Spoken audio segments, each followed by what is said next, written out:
Loan, अगर आप किसी से लोन लेते हैं तो ये बहुत ही इंपॉर्टेंट है कि वो सामने वाला बंदा पैसे कैसे कमा रहा है, ये आप इसका अकाउंटिंग दीजिए। अगर आपका लेंडर ये डॉक्यूमेंट शेयर करने को तैयार नहीं है, और डॉक्यूमेंट सिर्फ टैक्स रिटर्न तक लिमिटेड नहीं है, tax return, bank statement, PAN card, Aadhaar card, सारे कुछ उनको ये डॉक्यूमेंट देने हैं, और उसके बाद उनका पैसा क्लीन है ये एस्टैब्लिश करना है, और वो आपको लोन दे रहे हैं। अब ये लोन 0% पे हो नहीं सकती, उस पर आप इंटरेस्ट दे रहे हैं पर मंथ उनको, वो इंटरेस्ट पे वो टैक्स भर रहे हैं, ये भी दिखाना जरूरी होता है।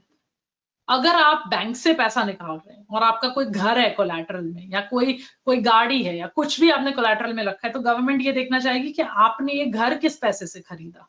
तो ये सारा आपका पेपर वर्क एडवांस में रेडी होना चाहिए। कई बार मेरे पास क्लाइंट आते हैं जिन्होंने EB-5 करवाया किसी इनएक्सपीरियंस अटर्नी से, या सस्ते अटर्नी से EB-5 करवा लिया, और वो बोलेंगे भाई मैंने अपने फ्रेंड से पैसे लिए थे। अब मैं जाके फ्रेंड को पूछ रही हूँ, भाई ये RFE आई है, रिक्वेस्ट फॉर एविडेंस आया, आप मुझे अपने डॉक्यूमेंट्स दीजिए। फ्रेंड बोलेगा मुझे तो किसी ने नहीं बताया था कि मुझे डॉक्यूमेंट्स देने हैं, तो वो देने से मना कर देगा। अगर वो बंदे ने डॉक्यूमेंट देने से मना कर दिया तो केस क्लोज हो जाता है, उसके बाद कुछ नहीं हो सकता है। दूसरी बात ये बनती है कि हमें रिक्वेस्ट फॉर एविडेंस आती है कि भाई आपने इसका रीपेमेंट कैसे किया। इसका मतलब ये है कि आप दोस्त से पैसा लेके वो पैसा किसी और पैसे से रीपेमेंट नहीं कर सकते। आपको लीगली पेपर पे पर मंथ या तो इंटरेस्ट का पेमेंट करना है, या कैपिटल और इंटरेस्ट का करना है, और वो पैसा कहां से आया इसका अकाउंटिंग देना है। अगर आप यूएस में है तो वो RFE एड्रेस करेगी, अगर आप इंडिया में है तो वो आपको एम्बेसी में जवाब देना पड़ेगा।